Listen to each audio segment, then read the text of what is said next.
মহিলাদের ব্যাপারে আমি কথা বলবো, কারণ প্রতিদিন তারা আসেন, তাদের ব্যাপারে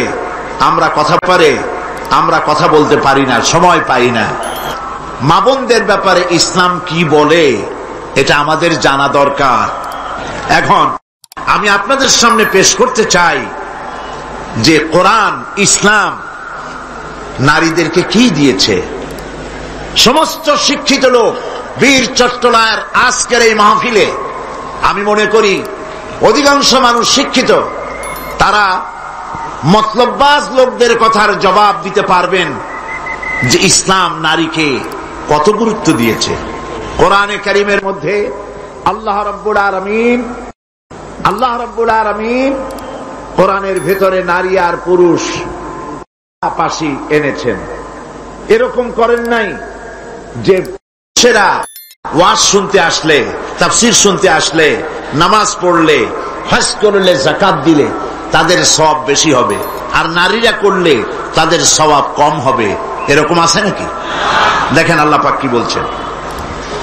আল্লাহ রাব্বুল কোরআনে কারীমের ভিতরে বলছেন, মান আমিলা সালিহাম মিন যাকারিন আও উনসা ওয়া হুয়া মুমিনুন ফালানুহইয়ান্নাহু হায়াতান তাইয়্যিবা। আল্লাহ পাক বলেন,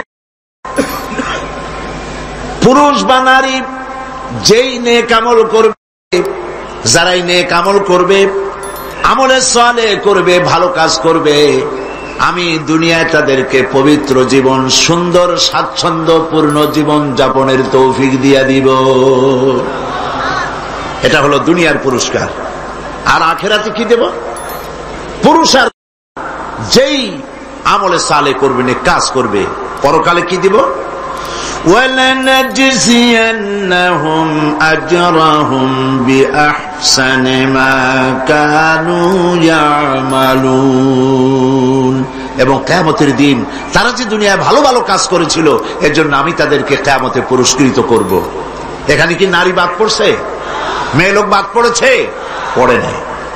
আবার আল্লাহ পাক বলছেন সূরা মুমিন, দেখুন, وَمَنْ عَمِلَ صَالِحًا مِنْ ذَكَرٍ أَوْ أُنْثَى وَهُوَ مُؤْمِنٌ فَأُولَئِكَ يَدْخُلُونَ الْجَنَّةَ। যেই ভালো কাজ করবে, সে পুরুষ হোক অথবা নারী হোক, মুমিন ব্যক্তি পুরুষ হোক অথবা নারী হোক, ভালো কাজ করলে পরে আমি কিয়ামতের দিন তাদেরকে জান্নাতে প্রবেশ করাবো, জান্নাতবাসী হবে। ওয়াল-মুমিনুনা ওয়াল-মুমিনাতি বা'দুহুম আউলিয়াউ বা'দ ইয়া'মুরুনা বিল মা'রুফি ওয়া ইয়ানহাউনা 'আনিল মুনকার। মুমিন পুরুষ আর মুমিন নারী পরস্পরের সহযোগী, এবং তারা কি করে? মানুষকে কাজের আদেশ, অন্যায় কাজ থেকে ফিরায় রাখে। তারা নামাজকে প্রতিষ্ঠা করে, তারা যাকাতকে আদায় করে এবং আল্লাহ রাসূলের আনুগত্য করে চলে। তাহলে আয়াতে কারিমাগুলির, আল্লাহ পাকের এই আয়াতগুলির মধ্য দিয়ে আমরা বুঝতে পারলাম যে আল্লাহ পাক পুরুষ এবং নারীকে, যেখানেই পুরুষের কথা প্রায় সেখানে নারীর কথা সমভাবে আল্লাহ বলেই নারী এবং পুরুষের সমান অধিকারের কথাই প্রতিষ্ঠিত করলেন। এমন এক সময় ছিল যখন কন্যা সন্তান জন্মগ্রহণ করাই ছিল পাপ, এবং সেই জাহালাতের যুগে কন্যা হয়েছে, মেয়ে হয়েছে, শুনলে পরে স্বামীর মুখ কালো হয়ে যেত, মুখটা মলিন হয়ে যেত, এবং বাচ্চাটাকে ধরে আষাঢ় মেরে ফেলে দিত। জীবিত অবস্থায় কবরের মধ্যে পুঁতে রাখত, পাথর মেরে মাথাটা থেতলো করে দিত। আল্লাহ পাক কোরআনে কারিমে বলেছেন, বিআইয়ি যামবিন কুতিলাত, কোন অপরাধে এই কন্যা সন্তানটিকে হত্যা করলে? কি অপরাধটা? বনু তামিমের এক ব্যক্তি ইসলাম কবুল করার পর লোকটি কাঁদতেছিল। হাদিস শরীফে ঘটনাটি এসেছে। নবী করিম সাল্লাল্লাহু আলাইহি ওয়াসাল্লাম তাকে প্রশ্ন করলেন, তুমি কাঁদছো কেন? লোকটি বলছে, হে নবী, আমি তো মুসলমান হলাম, কিন্তু আমার গুনাহ কি মাফ হয়েছে? আল্লাহর নবী বলেন, তুমি যখন পড়েছো লা ইলাহা ইল্লাল্লাহু মুহাম্মাদুর রাসূলুল্লাহ, এই কালেমা পড়ার সঙ্গে সঙ্গে তোমার জীবনের সকল গুনাহ রাশি আল্লাহ রাব্বুল আলামিন মাফ করে দিয়েছেন। কিন্তু লোকটি কান্না থামছে না। নবীজি প্রশ্ন করলেন, গুনাহ তো মাফ হয়েছে, আমি তোমারে গ্যারান্টি দিলাম, এরপরও কাঁদো কেন? সে বলছে, হে রাসূল, আমি এমন গুনাহ করেছি যা সর্বক্ষণ আমাকে পীড়া দেয়। কি গুনাহ করেছো? সে বলল যে আমি, আমার স্ত্রী গর্ভবতী ছিল, গর্ভাবস্থায় তাকে রেখে আমি ব্যবসা করতে গিয়েছিলাম। ফিরে যখন এসেছি অনেকদিন পর স্ত্রী খবর দিল তার এক মরা সন্তান হয়েছে। আমি ভুলে গেলাম বিষয়। বেশ কয়েক বছর পর আমার ঘরে একটি ফুটফুটে সুন্দরী ছোট্ট একটি মেয়ে দৌড়দৌড়ি করতে দেখলাম। আমার খুব আগ্রহ হলো মেয়েটাকে দেখতে। আমি প্রশ্ন করলাম বউকে, এ মেয়েটি কার? বউ কাছে এসে বলল, এ মেয়েটি তোমারই। সেদিন আমি মিছে কথা বলেছিলাম, মেয়ে হয়েছে এটা যদি তুমি শুনতে পারো তো মেরে ফেলে দেবে, সেই ভয়তে আমি বলি নাই। আমি আমার দূর সম্পর্কীয় আত্মীয়র বাড়িতে তাকে প্রতিপালনের ব্যবস্থা করেছি, আর তারপরে একটু বড় হয়েছে পরে নিয়ে আসছি। এখন হয়তো তুমি তাকে দেখে আর মারতে পারবে না, সেই ভরসা করে এনেছি। হে রাসূল, আমি মেয়েটিকে আদর করলাম, স্নেহ করলাম, মমতা করলাম। কয়েকদিন যাওয়ার পর আমার মনের মধ্যে চিন্তা জাগলো, এই মেয়েটা তো শৈশব থেকে কৈশোরে পদার্পণ করবে, তারপরে যৌবন পাবে, এরপরে তাকে বিয়ে দিতে হবে। আমি সমাজপতি, আমার মেয়ে অন্যের বাড়িতে রান্না করে খাওয়াবে, অন্যের বাড়ির কাপড় চোপড় পরিষ্কার করবে, তাহলে তো আমার সম্মান বাঁচবে না, আমার ইজ্জত বাঁচবে না। আমি তখন সিদ্ধান্ত নিলাম, এই অপমানের চাইতে মেয়েটিকে মেরে ফেলা অনেক ভালো। আমি ওকে বললাম, মেয়েটিকে সাজিয়ে দাও, গুছিয়ে দাও, একটু বেড়ায় আস। স্ত্রী সরল মনে মেয়েটাকে সাজিয়ে গুছিয়ে দিল। এই মেয়েটিকে নিয়ে আমি চললাম। কিছু দূর দৌড়ে যায় আমার সামনে, আবার পেছনে আমার কাছে আব্বা আব্বা বলে ছুটে আসে, আবার পেছনে পড়ে, আবার আব্বা আব্বা করে দৌড়ে এসে আমাকে জড়িয়ে ধরে। এভাবে যেতে যেতে এক নির্জন এলাকায় গিয়ে, এক পাহাড়ি এলাকায় গিয়ে আমার চাদরের ভেতর থেকে মাটি খোঁড়ার যন্ত্র বের করে মাটি খোঁড়া আরম্ভ করলাম। মেয়ে আমার কাছে বসে বলছেন, বাবা তুমি এত কষ্ট করছো কেন? সে তো বুঝতে পারতেছে না যে আমি তার জন্য কবর খনন করতেছি। আমি মাটি খুঁড়তেছি, মাটি এসে আমার জামায় লাগে, দাড়িতে লাগে, আর আমার মেয়ে আমার পাশে বসে আমার দাড়ি থেকে, জামা থেকে ধুলাবালি সরায় দিচ্ছে আর বলছে, বাবা তুমি এত কষ্ট করছো কেন? গর্তটা যখন খনন করা হয়ে গেল, মেয়েটার হাত পা শুরু করলাম। মেয়ে বুঝতে পেরেছে আমি তাকে মেরে ফেলবো। মেয়ে তখন বলছে, বাবা আমাকে মেরো না, আমি তোমাকে বাবা ডেকে তোমাকে সমাজে নিন্দনীয় করব না, আমাকে মেরো না। আমি তার কোনো কথা শুনলাম না। হাত পাও বেঁধে সজরে কুয়ার ভিতরে, গর্তের ভিতরে নিক্ষেপ করলাম। মেয়েটি আমার চিৎকার মেরে বলতেছে, বাবা আমাকে মেরো না, আমি তোমাকে বাবা বলে শরম দিব না। লোকটি বলছে, রাসূল আমার পাষাণ হৃদয় গলল না। শেষবারের মতো একটা পাথরকে উঁচু করে আমি আমার মেয়ের মস্তককে লক্ষ্য করে এই পাথর সজরে নিক্ষেপ করলাম। মেয়ের বুক ফেটে রক্ত ফিনকি দিয়ে বেরিয়ে গেল, আর মেয়ের মুখ থেকে আব্বা বলে একটা চিৎকার বেরোলো। ওই আব্বা চিৎকার এখনো যেন আমার কানে আমি শুনতে পাই। শরীফে এসেছে, নবীজি কাহিনী শুনতেছিলেন, আর নবীজির রহমতের নবীর চোখ দিয়া পানি পড়ে দাড়ি ভিজে ভিজে পড়ছিল। এমন সময় ছিল যখন নারীদের কোনো সম্মান ছিল না, ইজ্জত ছিল না। নারীর সম্মান কে দিল? আল্লাহ দিলেন। বলেন কে দিলেন? আজকে আমাদের জানতে হবে ইসলাম কি দিল আর পাশ্চাত্য কি দিল। নারী, ইসলাম যা দিয়েছে নারীকে, পুরুষকে নারীকে ইসলাম যে সমান অধিকার দিয়েছে পৃথিবীতে কেউ তা দিতে পারে না। নারীর জীবনে তিনটা ভাগ করা যায়, নারীর জীবনকে তিনটা ভাগ করা যায়। প্রথমে সে কন্যা হিসেবে পৃথিবীতে আসে, এরপরে এই কন্যাটি কিশোরী হয়, তারপরে যৌবন পায়, এরপরে একদিন বিয়ে হয়ে যায়, তখন সে স্ত্রী হয়, বধূ হয়। তো প্রথম স্তর হচ্ছে, প্রথম অধ্যায় নারীর জীবনের প্রথম অধ্যায় সে কন্যা, দ্বিতীয় অধ্যায় সে বধূ, তৃতীয় অধ্যায় সে মাতা হয়ে যায়। ইসলাম এই 3 অধ্যায় নারীকে কি দিল, কি অধিকার দিল, এবং স্বামী আর স্ত্রীর মধ্যে কি সম্পর্ক গড়ে দিল ইসলাম, তা আমাদের জানা দরকার। দেখুন, নবী করিম সাল্লাল্লাহু আলাইহি ওয়াসাল্লাম একটা কন্যাকে কি মর্যাদা দিচ্ছে। হাদিস শরীফে এসেছে,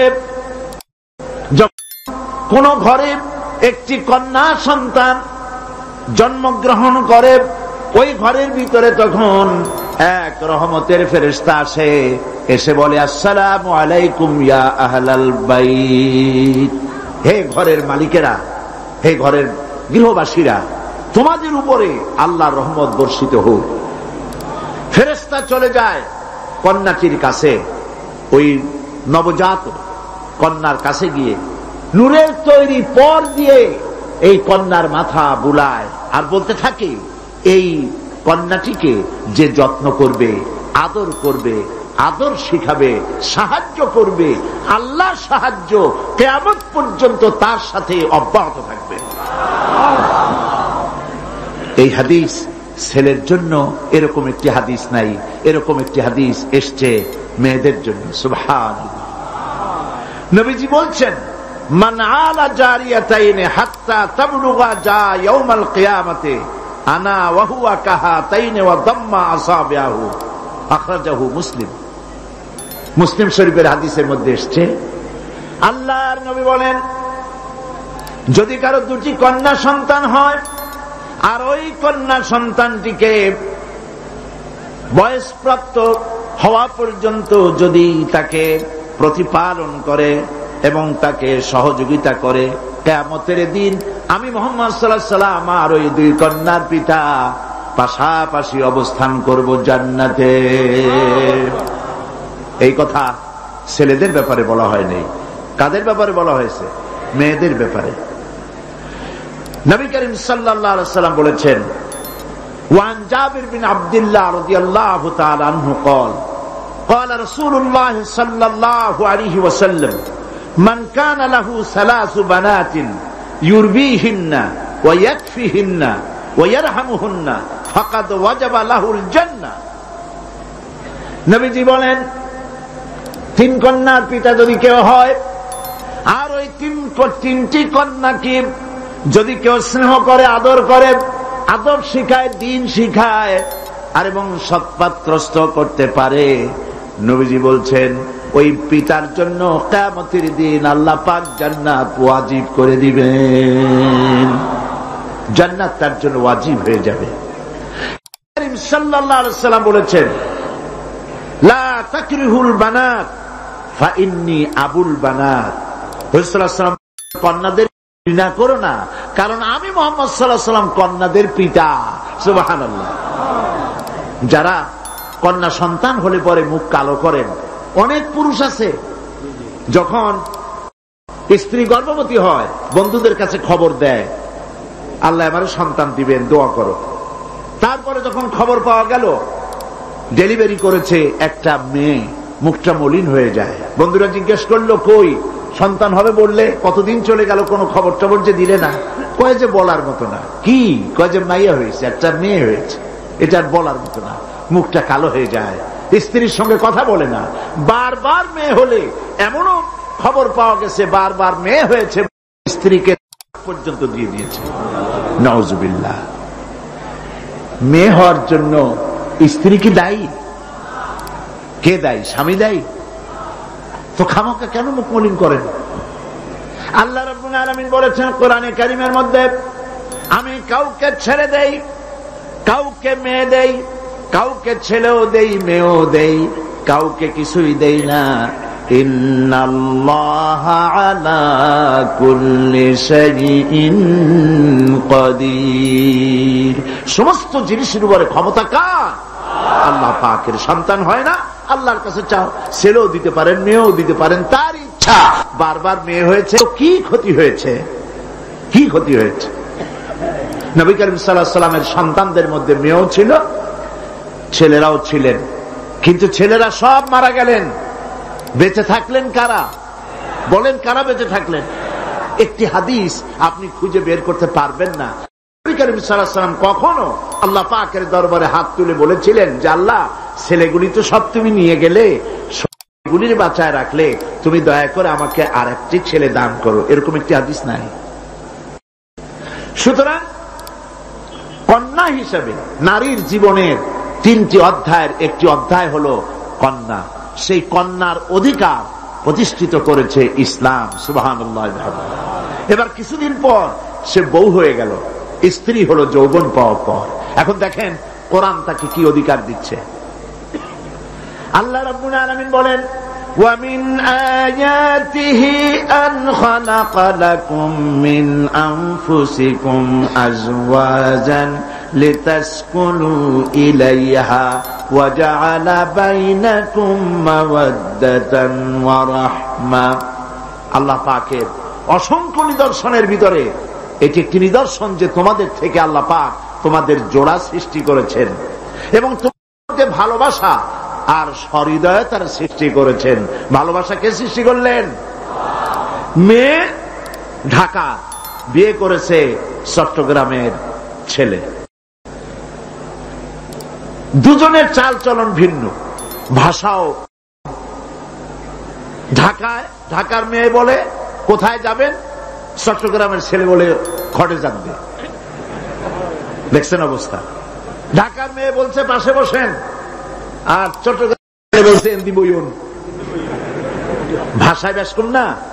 ভাষায় বেশ কম, চালচলনে বেশ কম, খাওয়ায় বেশ কম, রুচিতে বেশ কম। মারামারি হওয়ার কথা ছিল প্রত্যেক দিন। আল্লাহ পাক বলেন, আমি ভালোবাসার সৃষ্টি করেছি দুজনের মধ্যে। সুবহানাল্লাহ। আমি ভালোবাসার সৃষ্টি করেছি, জাআলা বাইনাকুম মাওয়াদ্দা, পরস্পর পরস্পরের জন্য আকর্ষণ সৃষ্টি করেছি, ওয়া রাহমা, আর সহৃদয়তা করুণার সৃষ্টি করেছি। যখন বার্ধক্যে পৌঁছে যায় স্বামী আর স্ত্রী, তখন উভয়ের মধ্যে করুণার সৃষ্টি করে দেই। সুবহানাল্লাহ বলবেন না? তো তোমার থেকে তোমার জোড়া সৃষ্টি করা হয়েছে, এখন এই স্ত্রীর প্রতি সদ্ব্যবহার করো। وَلَهُنَّ مِثْلُ الَّذِي عَلَيْهِنَّ بِالْمَعْرُوفِ। আল্লাহ পাক বলেন, সদ্ব্যবহার পাওয়ার ওই পরিমাণ অধিকার নারীদের উপরে তোমার আছে যতখানি অধিকার নারীদের উপর পুরুষের আছে। সদ্ব্যবহার শুধু তার কাছেই আশা করো না, সেও তোমার কাছে যে সদ্ব্যবহার আশা করে সেটাও তুমি তাকে দিতে শেখো। হুন্না লিবাসুন লাকুম ওয়া আনতুম লিবাসুন লাহুন্না। ইসলাম কোথায় নিয়ে গেছে? সম্পর্ক কত বাড়িয়ে দিল। হুন্না লিবাসুন লাকুম ওয়া আনতুম লিবাসুন লাহুন্না। তোমরা, স্ত্রী তোমার ভূষণ স্বরূপ আর তুমি তোমার স্ত্রীর ভূষণ স্বরূপ। ভূষণ মানে কি? পোশাক। পোশাকের কথা কেন বলা হলো? এই জন্য বলা হয়েছে, পোশাক মানুষের কয়েকটা উপকার করে, শুধু শীত আর গরম নিবারণ করে না। পোশাক মানুষের আয়েব ঢেকে রাখে, পোশাক মানুষের সম্মান, তার লজ্জা ঢেকে রাখে। এই একের সাথে অপরের পোশাকের দৃষ্টান্ত আল্লাহ পাক দিলেন। এর অর্থ হচ্ছে পরস্পর পরস্পরের আয়েবকে ঢেকে রাখবে, একজন আরেকজনের আয়েবকে মানুষের সামনে পেশ করবে না, একজন আরেকজনকে শরম দিবে না, পরস্পরের সাথে মিলেমিশে থাকবে, একথা আল্লাহ পাক বললেন। ওয়াশিরুহুন্না বিল মারুফ, আর তোমরা স্ত্রীদের সাথে সদ্ব্যবহার করো। কে বলছেন? আল্লাহ পাক বলছেন। স্ত্রীদের ভিতরে সদ্ব্যবহার স্ত্রীদের সাথে কিভাবে করতে হবে? সব ব্যাপারে রাসূলুল্লাহ হচ্ছেন আদর্শ। লাকাদ কানা লাকুম ফি রাসূলিল্লাহি উসওয়াতুন হাসানা, সমস্ত ব্যাপারে তোমাদের জন্য মহত্তম আদর্শ হলেন নবী করিম সাল্লাল্লাহু আলাইহি ওয়াসাল্লাম। হুজুর সাল্লাল্লাহু আলাইহি ওয়াসাল্লাম বলেছেন, তোমাদের মধ্যে উত্তম সেই যে ব্যক্তি তোমাদের স্ত্রীর কাছে উত্তম, আমি আমার স্ত্রীদের কাছে উত্তম ব্যক্তি।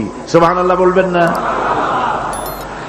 এবার দেখেন নবীজি আদর্শ দেখালেন স্বামী স্ত্রীর সঙ্গে সম্পর্কটা কেমন হবে।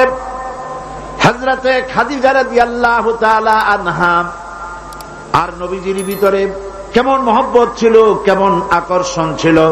তিনি যখন হযরত খাদিজাকে বললেন, খাদিজা, আল্লাহ আমাকে নবী বানিয়েছেন, আমার উপর ঈমান আনো, এক আল্লাহর উপরে ঈমান আনো। হযরতে খাদিজা এক মুহূর্ত, একটি চোখের পলকও তিনি দেরি করেন নাই। যখনই নবীজি তাকে ঈমান আনতে বলেছেন, হযরত খাদিজা পড়েছেন লা ইলাহা ইল্লাল্লাহু মুহাম্মাদুর রাসূলুল্লাহ।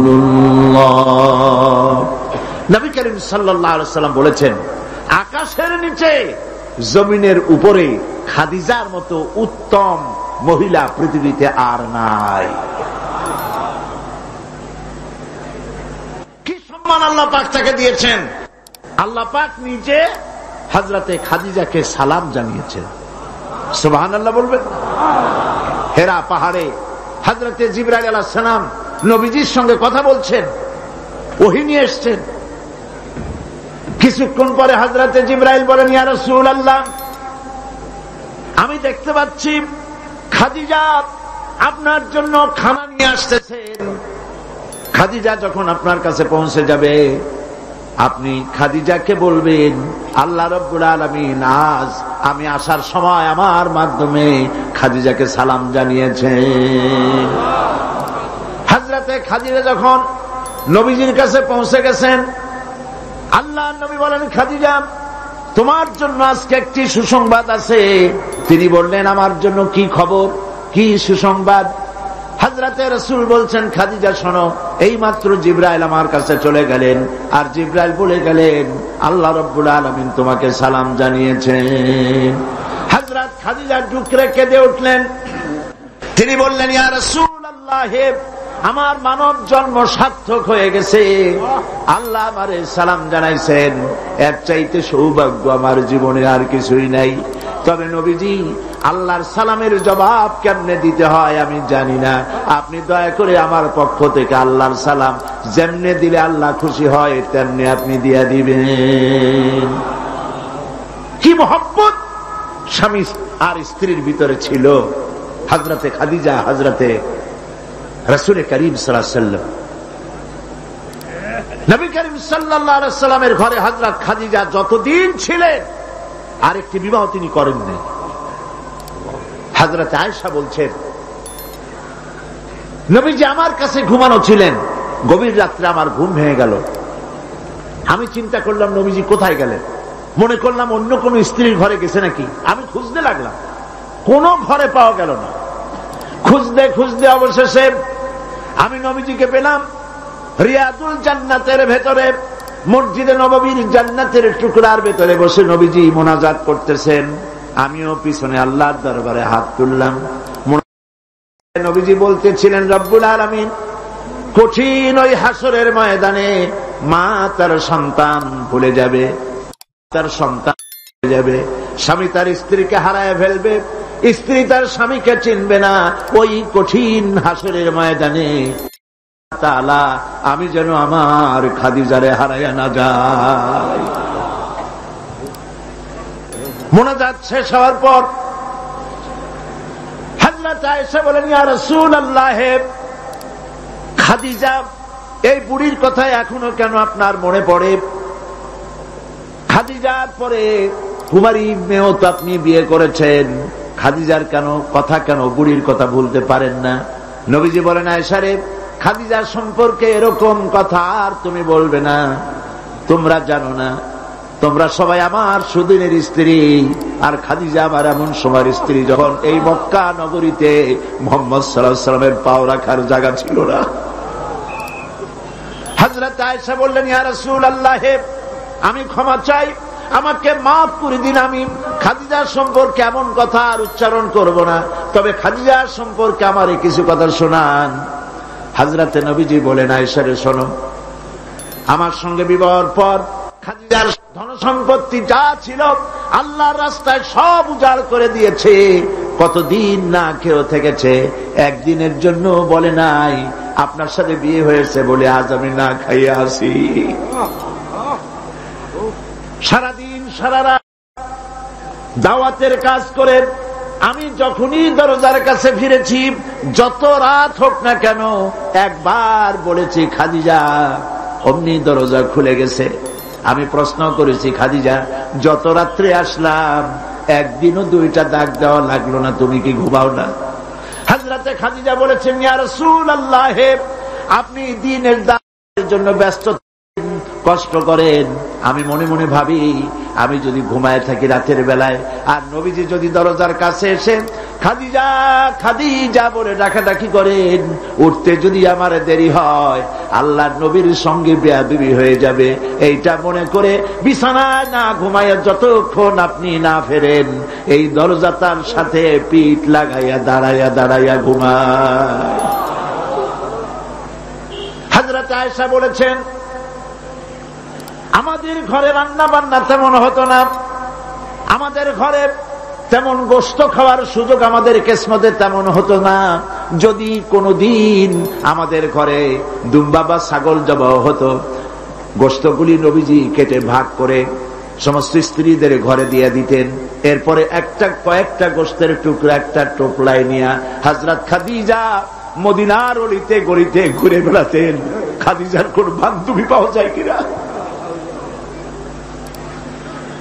সুবহানাল্লাহ। নবী করিম সাল্লাল্লাহু আলাইহি ওয়াসাল্লাম তার স্ত্রীদেরকে এভাবে ভালোবাসতেন, আর স্ত্রীরাও নবীর জন্য এভাবে ভালোবাসতেন, ভালোবাসা দিতেন। স্ত্রীর অধিকার ইসলাম দিয়েছে, আর কেউ দিতে পারে না। আর এই স্ত্রীদের মধ্যে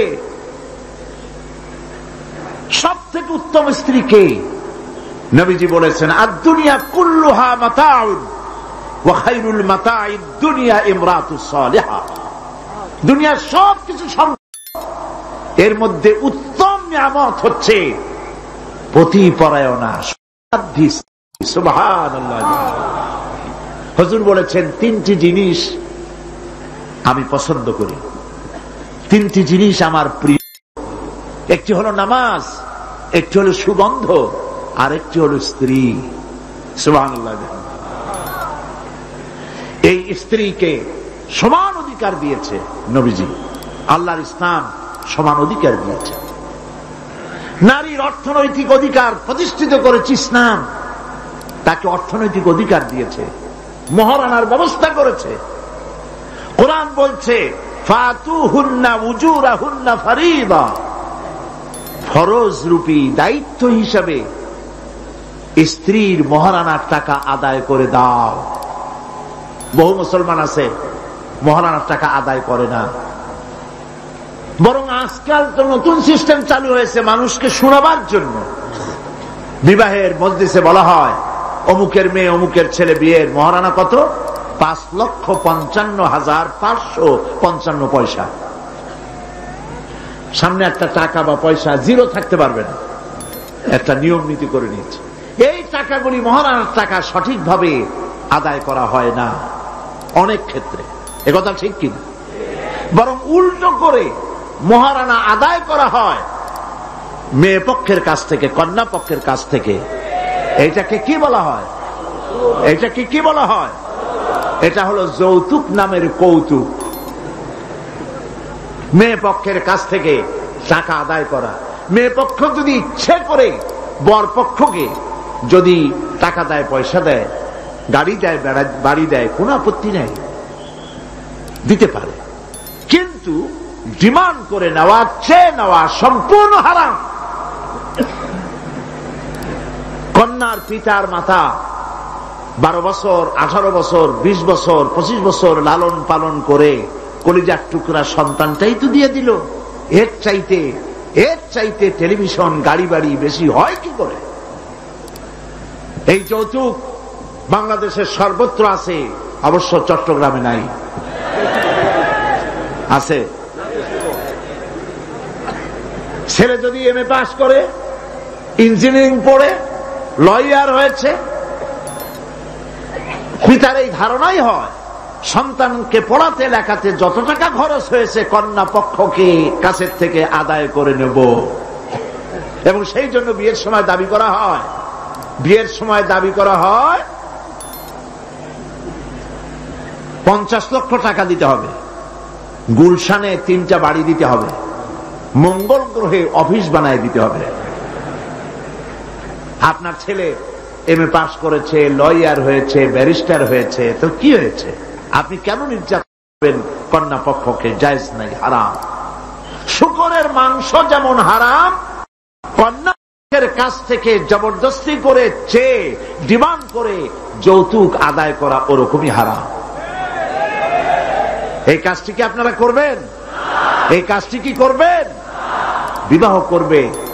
বিবাহ করাবেন ছেলেকে ভালোবাসা দিয়ে, টাকা দিয়ে, পয়সা দিয়ে বিবাহ করায়া মেয়ে একটা ঘরে নিয়ে আসবেন, কন্যা পক্ষের উপরে চাপ সৃষ্টি করবেন না। তো নারীকে মহারণা দেওয়ার ব্যবস্থা ইসলাম করেছে। কে ব্যবস্থা করেছে বলেন? ইসলাম করেছে। এবার আরো দেখুন আল্লাহ পাক কি বলছে, وَإِذَا أَتَيْتُمْ إِحْدَاهُنَّ قِنطَارًا فَلَا تَأْخُذُوا مِنْهُ شَيْئًا। তো যে তোমরা নারীদেরকে স্তূপ পরিমাণ অর্থ পরি যদি দান করো, তাহলে সামান্য তার থেকে ফেরত নিও না। চান মহিলাদের কাছে, নারীদের কাছে কিছু পুঁজি থাকুক, টাকা পয়সা থাকুক, আল্লাহ এটা চান। যদি তুমি কিছু দাও, তা যদি স্তূপ আকারেও হয়, তবুও সেগুলিকে ফেরত দিও না। বহু মুসলমান আছে আমাদের সমাজে, হজ করে, নামাজও পড়ে, কপালে দাগও পড়ে গেছে, তার ব্যবসা আছে, ধানি জমিনও আছে, বিবাহের সময় মেয়েকে টাকা কড়ি দিয়ে, ব্যবসা টাকা কড়ি যৌতুক দিয়ে বিদায় করে দেয়, সম্পত্তির ভাগ দেয় না, ব্যবসারও ভাগ দেয় না। আছে না এমন? আছে কিনা? আপনি কন্যাকে ঠকালেন, এর জন্য আল্লাহর কাছে আপনাকে দায়ী হতে হবে। মেয়েদেরকে অর্থনৈতিক অধিকার আল্লাহ এভাবে প্রতিষ্ঠিত করেছেন, সে মহিলাদেরকে অর্থনৈতিক দিক থেকে তাদেরকে নির্যাতন করা যাবে না। এবার মেয়েদেরকে শিক্ষার অধিকার দেওয়া হয়েছে, কোনটা দেওয়া হয়নি? তারা বলছে, ইসলামের দুশমনেরা বলে নারীদেরকে ইসলাম ঠকাইছে। কোথা থেকে ঠকালো? কন্যা হিসেবে মর্যাদা দিল, বধূ হিসেবে মর্যাদা দিল, তারপরে অর্থনৈতিক সুযোগ করে দিল, এবার শিক্ষার অধিকারও প্রতিষ্ঠিত করল। হযরতে আয়েশা রাদিয়াল্লাহু তাআলা আনহা, তিনি শিক্ষয়িত্রী ছিলেন, হাজার হাজার সাহাবীর উস্তাদ ছিলেন। সুবহানাল্লাহ বলেন। হাদিসের উস্তাদ ছিলেন, তাফসীরের উস্তাদ ছিলেন, ফিকহের উস্তাদ ছিলেন। শিক্ষার অধিকার ইসলাম দিয়েছে নারীকে। নারীরা লেখাপড়া করতে পারবে, কোনো অসুবিধা নেই। এভাবে অধিকার শুধু অর্থনৈতিক নয়, লেখাপড়ার অধিকার দিল। তালাকের একটি অধিকার, এটি একটি গুরুত্বপূর্ণ বিষয়। তালাকের অধিকারটিও শুধুমাত্র পুরুষের না, এই তালাকের অধিকার নারীদেরকেও দেওয়া হয়েছে। কথা বুঝতে পেরেছেন? তালাকের অধিকার, বিবাহ বিচ্ছেদের অধিকার শুধু পুরুষের নয়, নারীকেও দেওয়া হয়েছে। পুরুষ যদি অকর্মণ্য হয়, যদি সে উন্মাদ হয়, জালিম হয়, নপুংসক হয়, তাহলে এই স্ত্রী কোর্টে তা প্রমাণ করে তার স্বামীকে পরিত্যাগ করে ইচ্ছে মতো স্বামী গ্রহণ করতে পারবে, ইসলাম সুযোগ দেয়। তালাক, কথায় কথায় তালাক দেওয়ার একটা রেওয়াজ আমাদের দেশে আছে। বাংলাদেশে যদি আল্লাহ কোনদিন দয়া করে ইসলামী রাষ্ট্র প্রতিষ্ঠিত করে দেন, তাহলে কথায় কথায় তালাক দেওয়ার এই প্রথাকে বন্ধ করে দেওয়া হবে। তরকারিতে লবণ কম হয়েছে, শুটকি মাছে ঝাল হইল কেন, এই সব কথা বলিয়া তালাক দেওয়া যাবে না। একসঙ্গে 3 তালাক দেওয়া তো যাবেই না। এক সাহাবী এসে নবী করিম সাল্লাল্লাহু আলাইহি ওয়াসাল্লামের কাছে খবর দিলেন যে একজন তার স্ত্রীকে একসাথে 3 তালাক দিয়েছে। নবী করিম সাল্লাল্লাহু আলাইহি ওয়াসাল্লাম এত গুসা হয়েছিলেন যে বসার থেকে দাঁড়ায় গেলেন। তিনি বললেন, এই লোকটি তো আল্লাহ পাকের কোরআনের সাথে তামসা করেছে। তালাকের আল্লাহর কাছে 2টা হালাল সবচেয়ে জঘন্য, 2টি হালাল সব থেকে জঘন্য। একটা হলো ভিক্ষাবৃত্তি, আর একটা হলো তালাক। যখন তালাক দেওয়া হয় অন্যায় ভাবে, গোসায় আল্লাহর আরশ কাঁপতে থাকে। নাউজুবিল্লাহ বলে। আপনি এভাবে তালাক দিতে পারবেন না। তালাক দেওয়ার নিয়ম হলো, যখন স্ত্রীর সাথে, লক্ষ্য করুন, স্ত্রীর সাথে বনিবনা হচ্ছে না, স্ত্রীর চরিত্র খারাপ, স্ত্রীর দাজ্জাল মার্কা, বনেই না, তো আল্লাহ পাক তখন বলেছেন উভয় পক্ষের আত্মীয় স্বজন নিয়ে মীমাংসা করার চেষ্টা করো, সালিসি করো। যদি মীমাংসায় না হলো তাহলে 1 মাসে 1 তালাক দাও, বিছানা আলাদা করে দাও এবং অপেক্ষা করো তার এই অবস্থা দেখে সে ফিরে আসে নাকি। যদি ফিরে আসে তো গ্রহণ করো, যদি ফিরে না এলো 2য় মাসে 2য় তালাক দাও। তাও যদি ফিরে না আসে তাহলে গিয়ে 3 তালাক একদম রেজি করে দাও, আর ফেরত হবে না। 3 তালাকে বায়না করে দাও, এই স্ত্রীকে আর গ্রহণ করা যাবে না। এখন আমাদের দেশে রাগের মাথায় একসাথে 3 তালাক দেওয়ার পর মনে মনে অনুশোচনা হয়, এতগুলো ছেলে পেলে নিয়ে করবো কি, কি সর্বনাশ হইল, রাগের মাথায় করলামটা কি। এখন এই বউ ফিরে পাওয়ার জন্য মসলা তালাশ করে। তখন গ্রামের মুন্সি মৌলবী, এই জাতীয় 1 শ্রেণীর লোক আছে যারা কোরআন বোঝে না, হাদিস বোঝে না, তারা হিল্লা নামক একটা ঔষধ বাইর করছে। সেই ঔষধটা কি?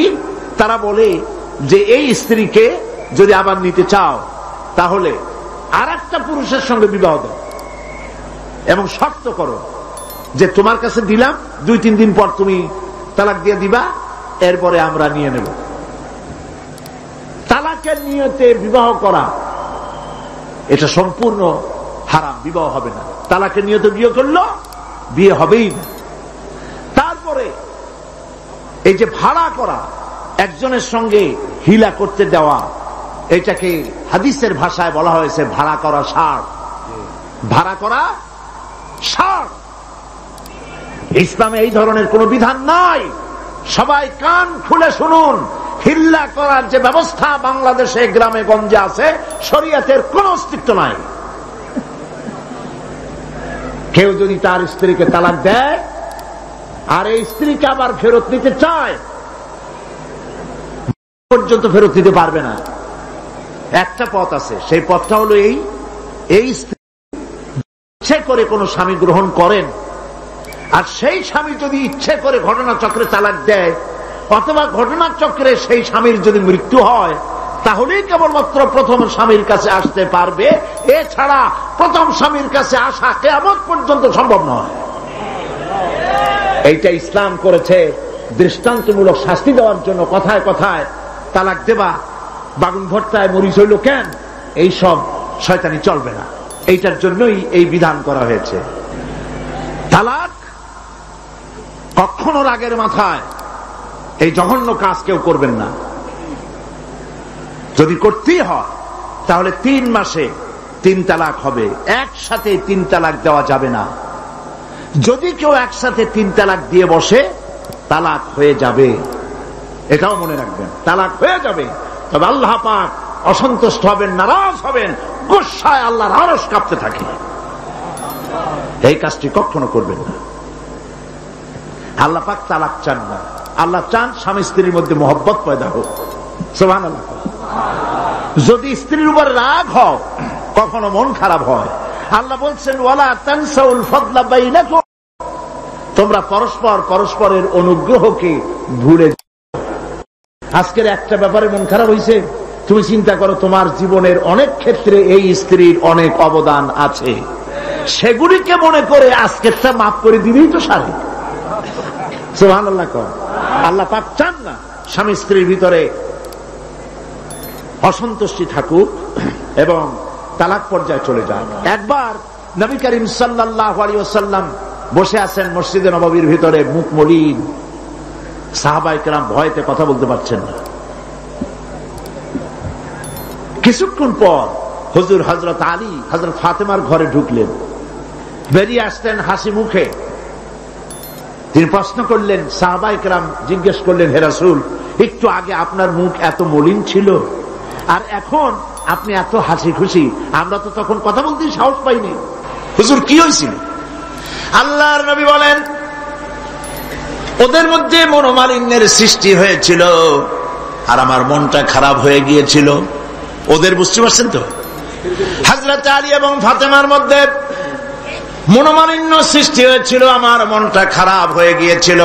আমি ভেতরে গেলাম, উভয়ের সঙ্গে কথা বললাম। এখন তারা দুজনের মধ্যে তাদের ভুল বুঝাবুঝির নিরসন হয়েছে, আমার মনটা খুশি হয়ে গেছে। নবীজি বলেন, ফাতেমাকে যে কষ্ট দেয় সে আমাকে কষ্ট দেয়, কারণ ফাতেমা আমার কলিজার টুকরা।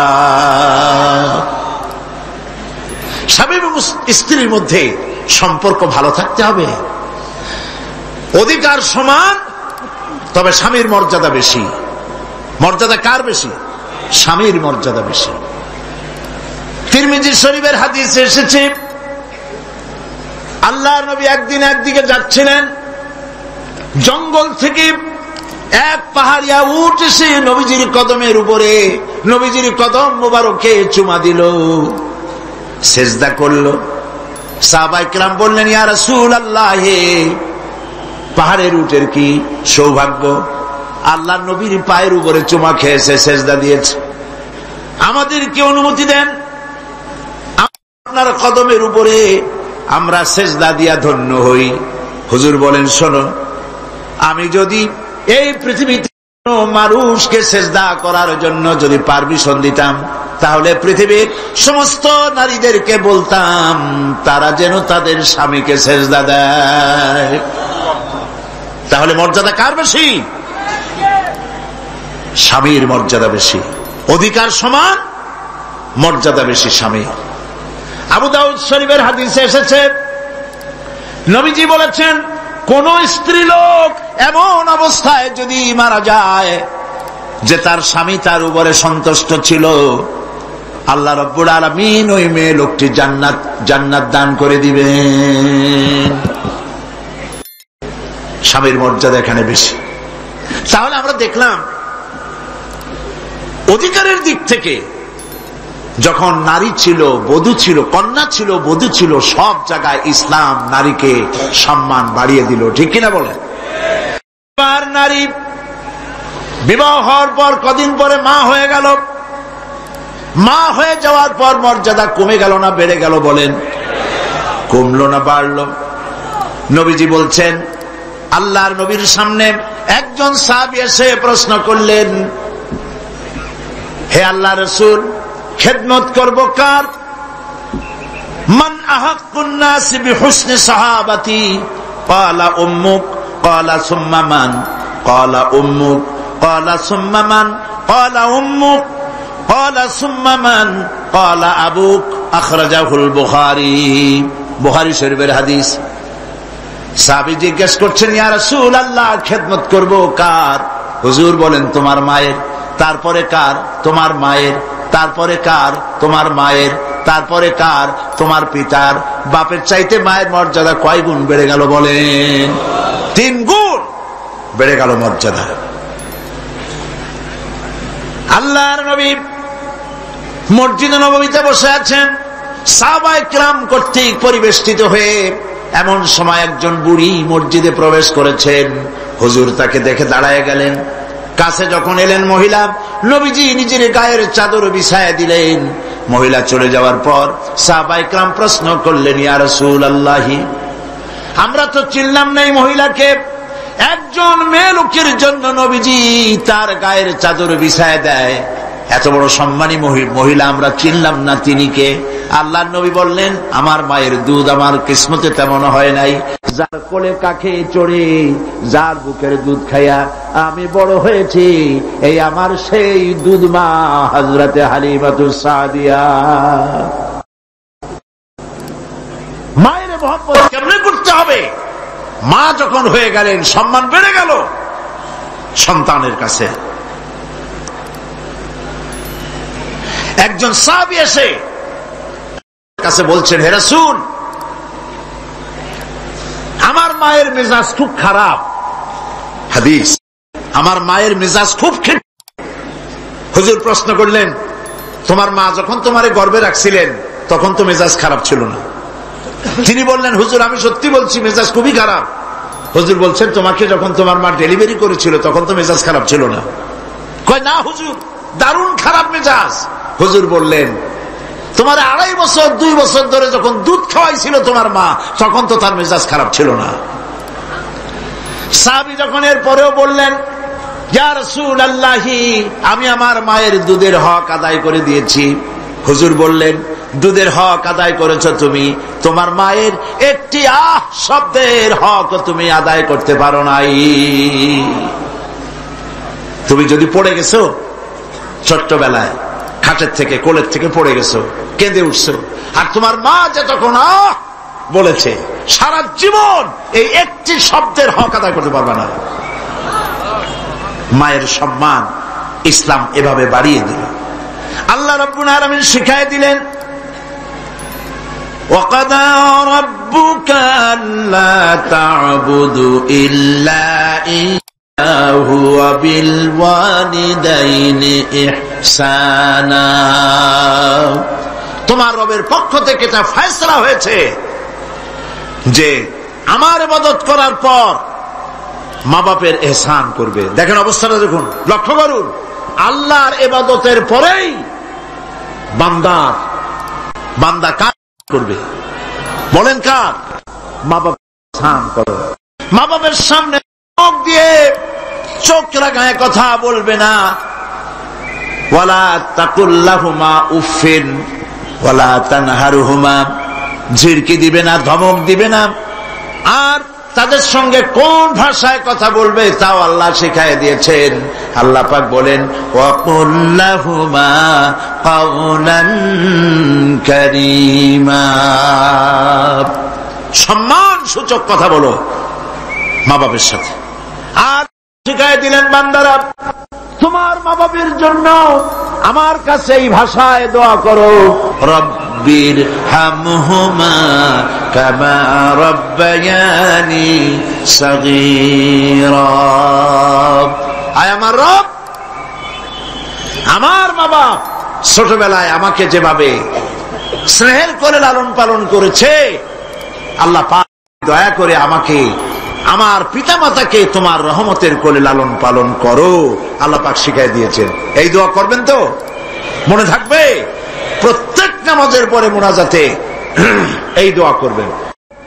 মা বোনেরা লেখাপড়া করতে পারবেন, চাকরি করতে পারবেন, জিহাদে যেতে পারবেন, সবই করতে পারবেন পর্দার ভিতরে থেকে। আল্লাহ পাক কোরআনে কারিমে বলেছেন, ওয়াকারনা ফি বুয়ুতিকুন্না ওয়ালা তাবাররাজনা তাবাররুজাল জাহিলিয়াতিল উলা। ওয়াকারনা ফি বুয়ুতিকুন্না, তোমরা তোমাদের ঘরের মধ্যে থাকো, আর জাহিলিয়াতের যুগ মতো করে সাজসজ্জা করে তোমরা বেরিও না, ঠাক ঠমক করে বেরিও না, সৌন্দর্য প্রদর্শনী করো না। পৃথিবীতে বিভিন্ন দেশে মিস সুন্দরী প্রতিযোগিতা হয় না? হয় কিনা? সুন্দরী প্রতিযোগিতা হয় পৃথিবীর বিভিন্ন দেশে। Miss China, miss Thailand, miss American, miss Canada, এভাবে নাম হয়। সুন্দরী প্রতিযোগিতা কি? সুন্দরী প্রতিযোগিতা করতে গিয়ে বিচারক মন্ডলী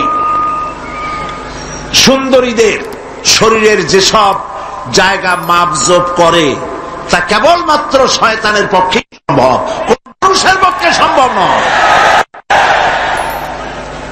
যারা এই বিচারক মন্ডলী থাকে নির্লজ্জ, বেহায়া, তারা কি তার নিজের মেয়ের, নিজের বোনের শরীরের সেসব জায়গা মাপ করতে পারবে? লম্পট। বাংলাদেশে সুন্দরী প্রতিযোগিতা কিয়ামত পর্যন্ত হতে দেওয়া হবে না। পর্দার বিষয়টি আলোচনা করতেছিলাম। পর্দা করা ফরজ। পর্দা করা কি ফরজ? নবীজি বলেছেন এমন এক সময় আসবে, قال رسول الله صلى الله عليه وسلم نساء كاسية عارية مميلة مائلة رؤوسهن كالبخت المائلة لا يدخلن الجنة ولا يجدن ريحها أخرجه مسلم। আল্লাহর নবী বলেন এমন এক জামানা আসবে যখন বস্ত্র পরিধানকারিণী উলঙ্গিনী হবে মেয়ে লোকগুলি, উটের চুটের মতো করে খোপা বেঁধে মরাল সময় হেলে দুলে পরপুরুষের আকর্ষণ করে রাস্তায় চলাফেরা করবে। এরা কথা জান্নাতের সুঘ্রাণও এদের নাকে করে প্রবেশ করবে না। কাসিয়াতুন আরিয়া, বস্ত্র পরিধানকারিণী উলঙ্গিনী। কথা শুনতেছেন আপনারা? বুঝতে পারতেছেন? বস্ত্র পরিধানকারিণী উলঙ্গিনী, এমন কাপড় পরছে যা পরাও যা, না পরাও তাই, জান্নাতে যেতে পারবে না। এই জন্য অশালীন পোশাক বাদ দিতে হবে। রাসূলুল্লাহ বলেছেন আরাফাতের ময়দানে, তোমরা যেমন খাবে তোমাদের মেয়েদেরকে স্ত্রীদেরকে তেমন পরাবে, তোমরা যেমন খাবে তেমন তাদের খাওয়াবে, তোমরা যেমন পরবে তেমন তাদেরকে পরাবে। কেউ কেউ এর অর্থ করেছে যেমন খাবো তেমন খাওয়াবো, এটা তো ঠিক আছে, যেমন পরি তেমন তাদেরই পরাতে হবে। তো পুরুষও প্যান্ট শার্ট পরে মেয়েদেরকেও প্যান্ট শার্ট পরানো শুরু করছে। নাউজুবিল্লাহ বলে। কিয়ামতের অনেকগুলি আলামত আছে। হযরত আলী রাদিয়াল্লাহু তাআলা হাদিস রওয়ায়াত করেছেন, কিয়ামতের পূর্বে 15টি লক্ষণ প্রকাশ পাবে, তিরমিজি শরীফের হাদিস। তার মধ্যে একটি লক্ষণ হলো এই, মেয়েরা পুরুষের পোশাক পরবে, পুরুষরা মেয়েদের পোশাক পরবে। এটা তো শুরু হয়ে গেছে। শুরু হয়েছে কিনা? মেয়েরা, আমাদের দেশেও এই প্রচলন শুরু হয়েছে। কোন কোন ক্ষেত্রে মহিলারা প্যান্ট শার্ট ইত্যাদি চাদরবিহীন এগুলি পরে রাস্তায় বেরোনো শুরু হয়ে গেছে। পুরুষগুলি, আমাদের দেশে এগুলি কম, বিদেশে দেখেছি কানে দুল পরে। আমাদের দেশে দুল পরা শুরু করছে কিনা আমার চোখে এখনো পড়ে নাই। আছে? আমি তো এত খাতায় দেখি, তারপরেও আমার নজরে পড়ে নাই। তবে চেন পরা দেখেছি, সোনার চেন বহু নজরে পড়েছে। সোনার চেন গলায় পরে পুরুষ মাঘের পৌষের প্রচন্ড শীতে সামনের 3-4টা বোতাম খোলা রাখে, যাতে মানুষে বুঝে উনি একখান কিছু পড়ছেন। হারাম, হারাম। পুরুষের জন্য এক রত্তি স্বর্ণ জায়েজ নাই। কারো যদি থাকে এগুলি খুলে আজই, বউ থাকলে বউরে দাও, না থাকলে বোনেরে দাও, আর না থাকলে কিছু যদি না থাকে বাক্সে উঠায় রাখো, বউ আসলে তারে পরাই দিও, তোমার জন্য হারাম। বিদেশে কানে দুল পরে, নাকে ফুল পরে।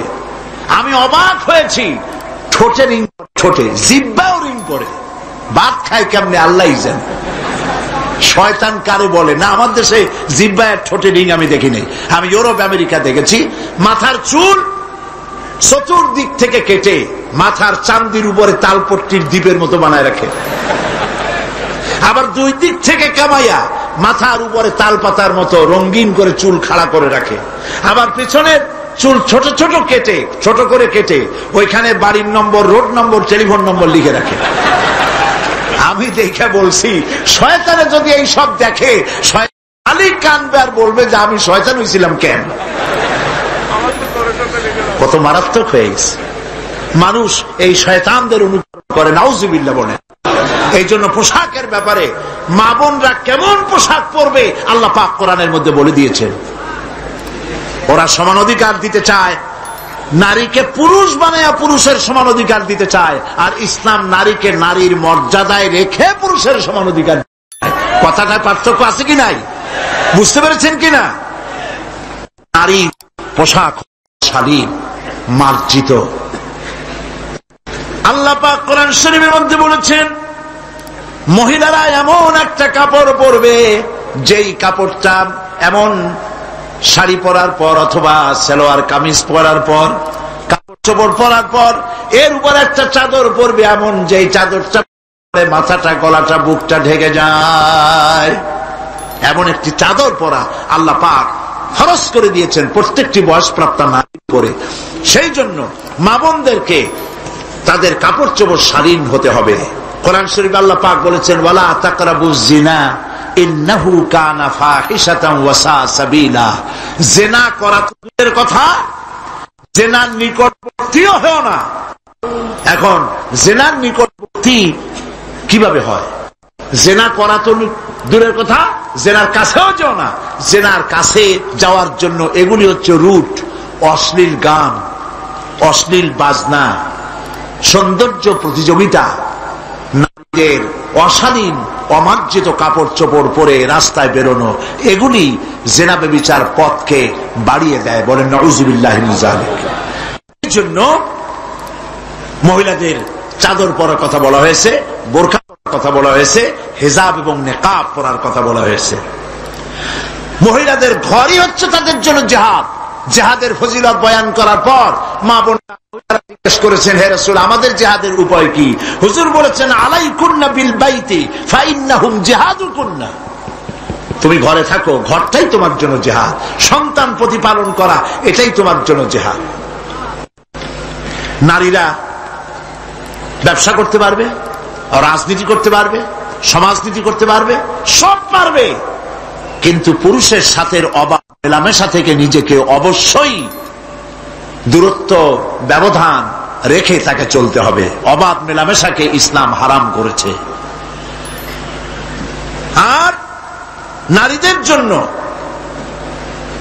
নবী করিম সাল্লাল্লাহু আলাইহি ওয়াসাল্লাম বলেছেন, আল মারআতু ইযা সাল্লাত খামসাহা ওয়া সামাত শাহরাহা ওয়া আতাত বালাহা ওয়া আহসানাত ফারজাহা।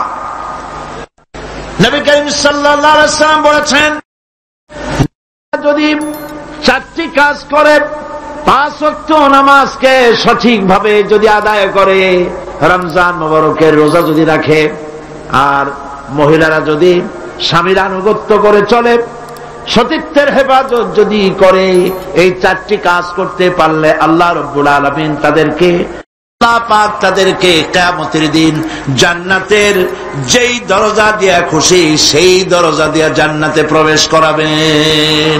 যেটা দিয়ে সে যেতে চায় সেটা দিয়েই সে জান্নাতে যেতে পারবে। মহিলাদের অধিকার এর থেকে আর কি প্রতিষ্ঠিত করা হবে?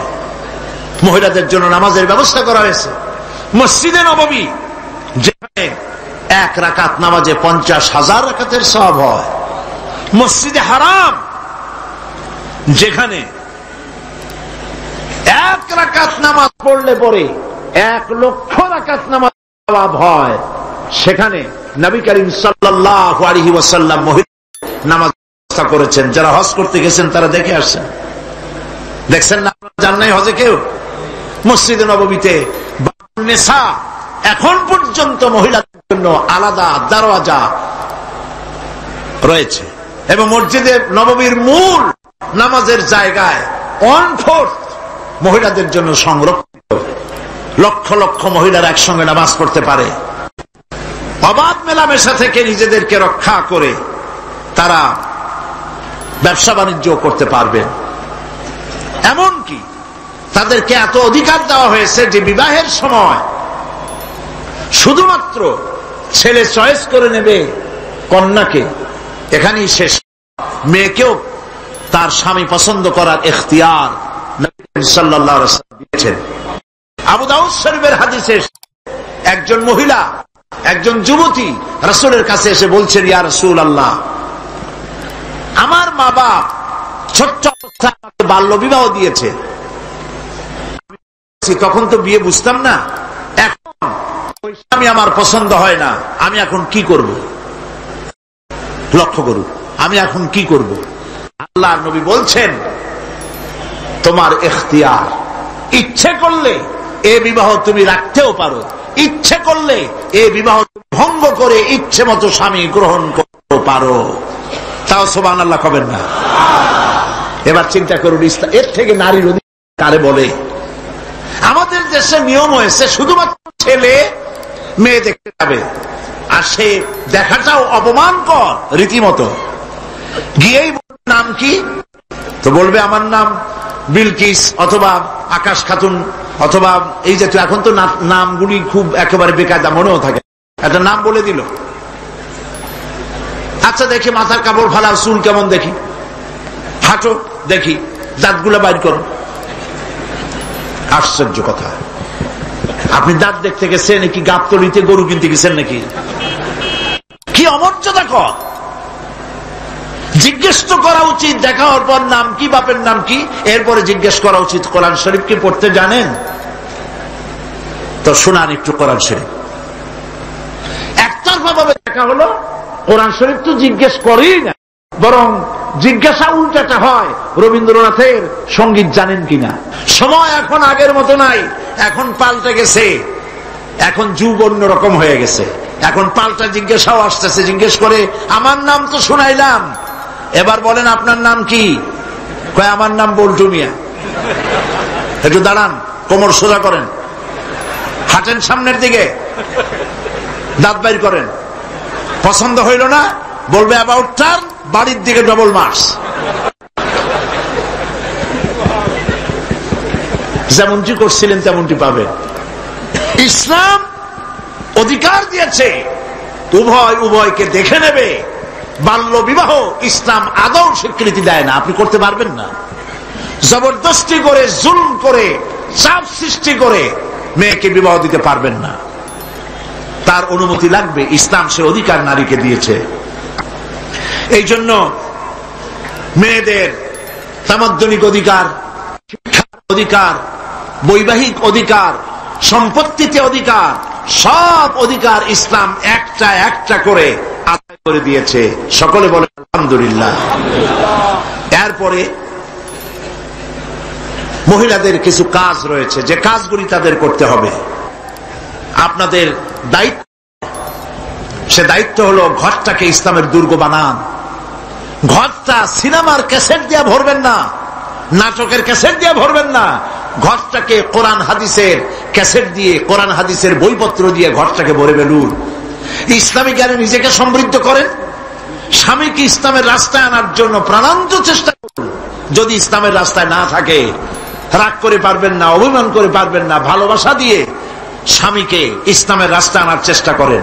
সন্তান সন্ততিকে ইসলামের চরিত্রে গড়ে তোলার জন্য শ্রম দেন, আদব শিখান, দিন শিখান। ছেলে মেয়েদেরকে এমন কোন কিন্ডারগার্টেন স্কুলে দিবেন না যেখানে পড়ে, যেখানে লেখাপড়া করলে পরে দিন শিখবে না, ইমান শিখবে না, ইসলাম শিখবে না। এমন জায়গায় দিবেন যেখানে দিলে পরে কোরআন হাদিস শিখতে পারে, আদব শিখতে পারে, ইসলাম শিখতে পারে। খালি ইংরেজি শিখলেই হবে না। আমি ইংরেজির বিরোধী নই, শিখুন, সমস্ত ভাষার স্রষ্টা আল্লাহ, কিন্তু এমন স্কুলে দেবেন যেখানে দিলে পরে আরবিও শিখবে, ইংরেজিও শিখবে, বাংলাও শিখবে, আর সাথে সাথে কোরআন হাদিসও শিখবে। এইরকম স্কুল তালাশ করে দিবেন। প্রাইভেট মাস্টার রাখবেন, এমন মাস্টার যে মাস্টার নামাজি দেখে রাখবেন, বেয়াদব, ধর্ম নিরপেক্ষতায় বিশ্বাস করে, এমন কোন ছেলেকে বাড়িতে নিয়ে পড়াতে দিবেন না। আপনার সন্তান নষ্ট করে দেবে। কথা বুঝতে পেরেছেন? এরপরে ছেলেদেরকে সৎ চরিত্রবান বানাবার, চরিত্রবান ছেলেদের সাথে তাদেরকে থাকতে দিন। আর মেয়েদেরকে যারা স্কুল কলেজে পাঠান, বোরখা পরাতে শিখুন। বাচ্চা অবস্থা থেকে তাদেরকে সালোয়ার কামিজ পরান। একটু বড় হলেই শার্ট পরাবেন না, একটু বড় হলেই 5-6 বছর বয়স হয়ে গেলেই তাদেরকে পাজামা পরান, সালোয়ার কামিজ পরান। 6-7 বছর বয়স হয়ে গেলেই চাদর পরান। এইভাবে আস্তে আস্তে করে তাকে শরম শিখান, ইমান শিখান, দিন শিখান। এগুলি শিক্ষা দেওয়া আপনার জন্য বিরাট দায়িত্ব। আল্লাহ পাক আপনাদের সকলকে তৌফিক দান করুন। মুনাজাত করব, মুনাজাতের জন্য দাঁড়ানো মানুষেরা বসেন। আমিন। রব্বানা ظلمنا أنفسنا وإن لم تغفر لنا وترحمنا لنكونن من الخاسرين। আয় আল্লাহ তাআলা, লক্ষ লক্ষ মুসলমান নরনারী চট্টগ্রাম তাফসীর মাহফিলের ৪র্থ দিবসে দীর্ঘক্ষণ তোমার দ্বীনের কথা শুনে তোমার দরবারে হাত তুলেছি। মেহেরবানি করে দুরূদ ও সালাম টুকুন সোনার মদিনায় নবী পাকের রওজা মুবারকে পৌঁছে দাও।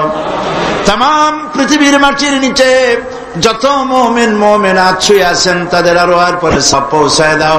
আমাদের মা বাপ যারা কবরে শুয়ে আছেন কবরগুলিকে জান্নাতের টুকরায় পরিণত করে দাও। রব্বির হামহুমা কামা রব্বায়ানি সগীরা। সবাই পড়েন রব্বির হামহুমা কামা রব্বায়ানি সগীরা। আয় আল্লাহ তাআলা